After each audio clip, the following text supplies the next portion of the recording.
C'est une technique 100% manuelle.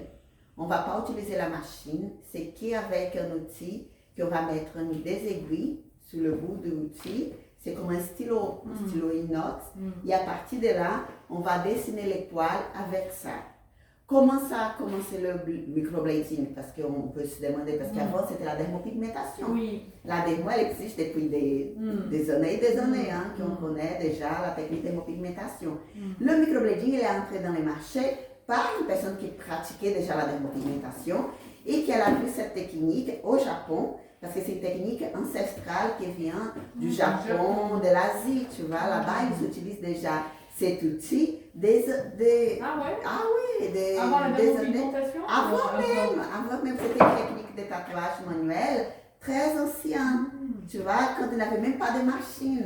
Alors, ils tatouaient tous les corps avec cette technique. Mais c'est une personne de l'Europe, on ne sait pas tellement qui était la personne qui a fait ça, tu vois. Mais c'était un professionnel qui travaillait déjà avec la dermo. Et lui, il a vu que pourquoi pas faire des poils. Il a vu qu'avec cet outil, on pouvait faire des poils très fins. Il a dit, je peux utiliser ça pour faire les sourcils et pour dessiner tellement réaliste qu'on va penser qu'ils sont des poils. Et c'est comme ça que ces petits stylos-là, avec la lame, elle existait déjà. Ils utilisaient déjà des lames comme ça, tu vois, pour faire des micro-tatouages. Ça vient le mot qu'on utilise souvent, c'est tebori. Tebori, c'est le nom de la technique, ça veut dire tatouage manuel à la main. Et là, il faisait déjà ça à la main. C'est juste la petite histoire pour comprendre que ce n'est pas du tout une technique nouvelle. C'est une technique qui existe depuis des années et des années, mais qu'on a adapté pour le visage, pour les sourcils, depuis, depuis 6 ans, 7 ans, tu vois. C'est pas si vieux, tu vois. C'est vraiment quelque chose de nouvel. Par contre, le microblading, il a complètement bouleversé, a changé complètement le marché de la dermopigmentation. Parce qu'à cause grâce au microblading, la dermopigmentation, elle est devenue à la mode.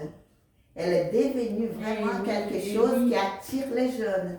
Parce qu'avant, la dermo, elle attirait qui? Les personnes plus âgées, les personnes qui avaient 0 sourcils, pas les gens qui avaient des poils. Les gens qui avaient des poils, ils n'allaient jamais chercher une dermopigmentation. Ils ne voulaient pas ça du tout. Du tout, parce que ça faisait très ringard, très démodé, très vieux, tu vois. Et les lèvres aussi, tout ça, ça faisait très très vieux. Et avec le microblading, grâce au microblading, cette technique, elle est devenue vraiment à la mode. Et aujourd'hui, depuis 5 ans, 6 ans, c'est vraiment à la une, on écoute partout, les clients arrivent ici déjà avec le mot dans leur bouche, microblading. Je veux un microblading. Elles savent déjà qu'est-ce qu'elles veulent.